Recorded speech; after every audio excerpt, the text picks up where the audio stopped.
இன்றைக்கி நம்ம தக்காளி சாம்பார் எப்படி செய்கிறதுன்னு பார்க்கலாங்க. இது வந்து தக்காளி குருமான்னு சொல்லலாம், இல்லை தக்காளி சாம்பார்னு சொல்லலாம். இது வந்து டிஃபன் ஐட்டம்ஸோட ரொம்ப நல்லா மேட்ச் ஆகும். இப்போ இதுக்கு தேவையானது என்னென்னு பார்த்துடலாம். இப்போ வந்து ஒரு 4 தக்காளி சின்ன சின்னதாக இருக்கிறதுனால நான் ஒரு 4 தக்காளி எடுத்து வச்சுருக்கேன். அதுக்கப்புறம் சின்ன வெங்காயம், ஒரு கை அளவு சின்ன வெங்காயம் வெட்டிட்டு தோலெல்லாம் உரிச்சிட்டு நல்லா வெட்டிட்டு அலசி வச்சுருக்கேன். அப்புறம் கருவேப்பிலை, கொத்தமல்லி. இதில் தாளிக்கிறதுக்கு தேவை என்னென்ன அப்படின்னா, தேவையான அளவு எண்ணெய், ஒரு 4 ஸ்பூன் எண்ணெய் வச்சுக்கோங்க, டேபிள் ஸ்பூன். கடுகு, உளுத்தம்பருப்பு மட்டும் நம்ம போட்டு தாளிக்க போகிறோம்.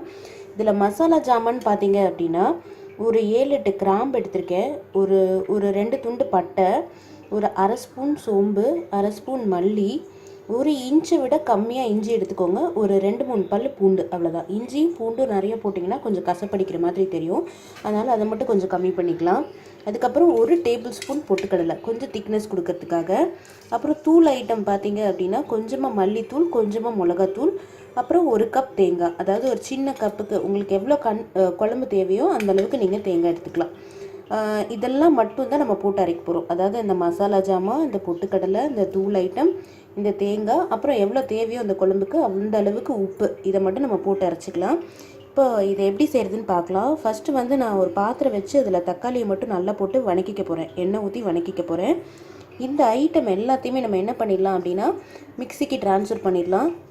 தக்காளியும் அதில் வணக்கிட்டு அதில் போட்டு நம்ம அரைச்சிக்கலாம். இப்போ இதை எப்படி செய்யலான்னு பார்க்கலாங்க. இப்போது பாத்திரம் வச்சுட்டேங்க அடுப்பில். இதில் நம்ம ஒரு 2 ஸ்பூன் எண்ணெய் ஊற்றிக்கலாம். இப்போ எடுத்து வச்சுருக்கிறது 2 ஸ்பூன் எண்ணெய் ஊற்றிக்கிறேன், 2 ஸ்பூன் மட்டும். எல்லா எண்ணெயும் ஊற்றிட வேண்டாம், ஒரு 2 டேபிள் ஸ்பூன் மட்டும் எண்ணெய் ஊற்றிருக்கேன். இதில் நம்ம எண்ணெய் காஞ்சதும் நம்ம எடுத்து வச்சுருக்க தக்காளியை சேர்த்துக்கலாம். இப்போ எண்ணெய் காஞ்சிடுச்சு. இதில் நான் சின்ன சின்னதாக எடுத்து வச்சுருக்கேன், நான் தக்காளியை சேர்த்துக்கிறேன். தக்காளியில் எப்போவுமே இந்த காம்பு போர்ஷனை வந்து ரிமூவ் பண்ணிடணுங்க. ஏன்னா நிறைய உரம்லாம் போட்டு வளர்க்குறதுனால அந்த காம்பு வந்து நம்ம சாப்பிடக்கூடாது. இதில் சாப்பிட்டா அந்த கிட்னி ஸ்டோன் அந்த மாதிரி ப்ராப்ளம்ஸ்லாம் நிறைய வரதா இருக்கிறது. ஸோ அதனால் அதை வந்து அவாய்ட் பண்ணிடணும். இப்போ அந்த தக்காளி வந்து நல்லா வதக்கிடணுங்க. கட்லாம் பண்ண வேணாம், தக்காளியை முழுசாகவே போட்டு நம்ம நல்லா வதக்கிடணும்.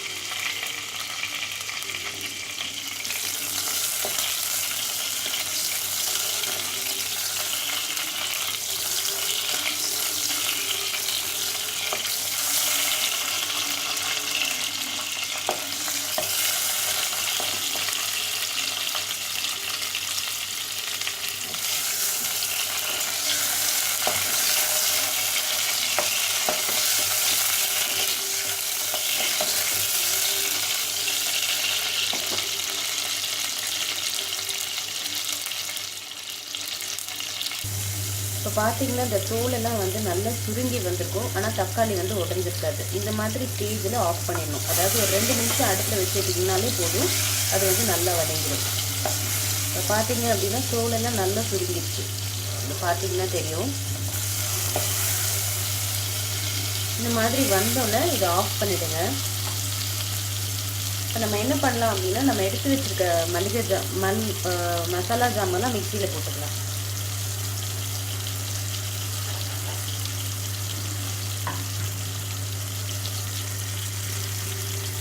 இப்போ வந்து நம்ம எடுத்து வச்சுருக்க இந்த மசாலா ஜாமான் எல்லாத்தையும் நம்ம மிக்சியில் சேர்த்துக்கலாம்.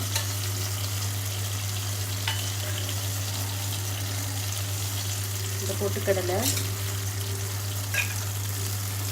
மிளகாத்தூள், மஞ்சள்தூள்,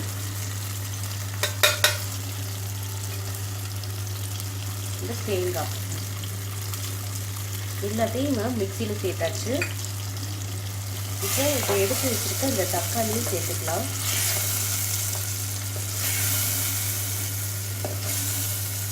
இது ஆறுனதும், இது நம்ம மிக்சியில் போட்டிருக்கிறது ஆறுனதும் நம்ம உப்பு போட்டு நல்லா பேஸ்ட் மாதிரி அரைச்சிக்கணும். ரொம்ப நைஸாக அரைச்சிக்கணும், பேஸ்ட் மாதிரி அரைச்சிக்கணும். இப்போ இதுக்கு தேவையான அளவு உப்பு சேர்த்துக்கலாம். நான் இதுக்கு இவ்வளோ உப்பு சேர்த்துக்கிறேங்க. இது ஆறுனோடனே இதை மிக்சியில் போட்டுட்டு நான் உங்களுக்கு காமிக்கிறேன்.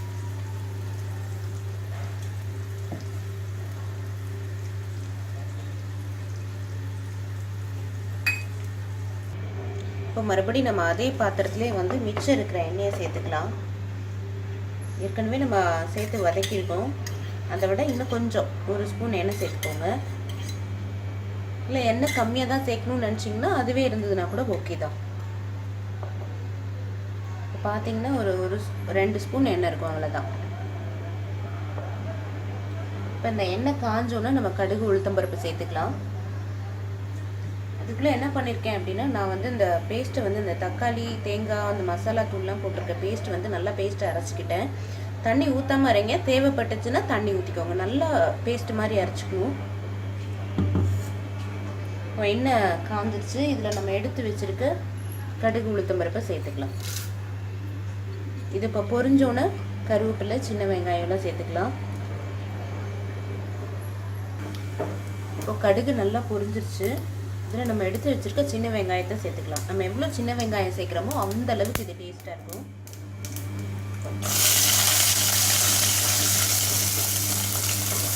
அது கூட நம்ம எடுத்து வச்சுருக்க கருவேப்பிலையும் சேர்த்துக்கலாம்.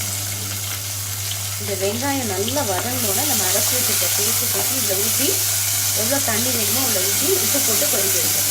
இப்போ செக் பண்ணுங்கள், நம்ம உப்பு போட்டு அரைச்சாச்சு. தேவைப்பட்டதுன்னா உப்பு போட்டு கொதிக்க வச்சு இறக்கிட வேண்டியதான். இது நம்ம இந்த திங்ஸ் எல்லாம் ரெடி பண்ணி வச்சுட்டோம் அப்படின்னா செய்கிறதுக்கு ஒரு 10 நிமிஷம் ஆகாது, 10 நிமிஷம் கூட ஆகாதுங்க, அவ்வளோ ஈஸியாக செஞ்சிடலாம். இது வந்து இட்லி, தோசை, சப்பாத்தி, பூரி, இடியாப்பம் இந்த மாதிரி எல்லா டிஃபன் ஐட்டம்ஸோடையுமே இது நல்லாயிருக்கும். ஈவன் பொங்கல், வெண்பொங்கல் வச்சுட்டு நீங்கள் இது செஞ்சிங்கன்னா கூட நல்லாயிருக்கும், அவ்வளோ டேஸ்ட்டாக இருக்கும். சாப்பாடோட கூட இது நல்லா தான் இருக்கும். ரைஸ் சாதத்துக்குலாம் இதை தொட்டுக்கிட்டிங்கன்னா அவ்வளோ டேஸ்ட்டாக இருக்கும்.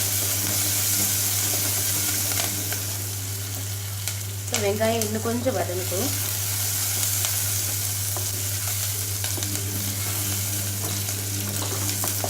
இந்த வெங்காயம் கொஞ்சம் வதங்கிடுச்சு நல்லா.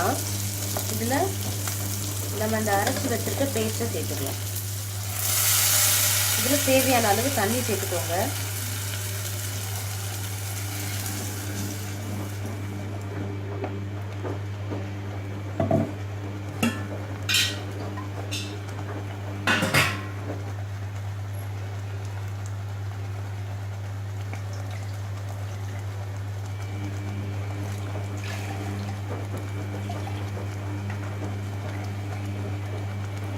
இதுக்கு எவ்வளோ தண்ணி தேவையோ அந்தளவுக்கு தண்ணி சேர்த்துக்கோங்க.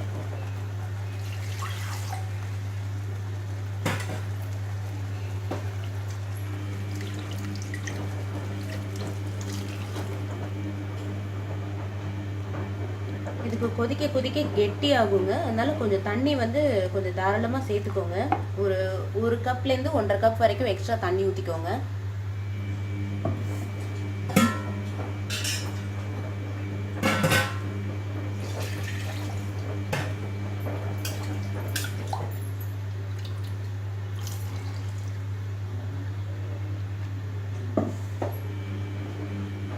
இந்த ஸ்டேஜில் நீங்கள் உப்பு காரம்லாம் செக் பண்ணிக்கோங்க.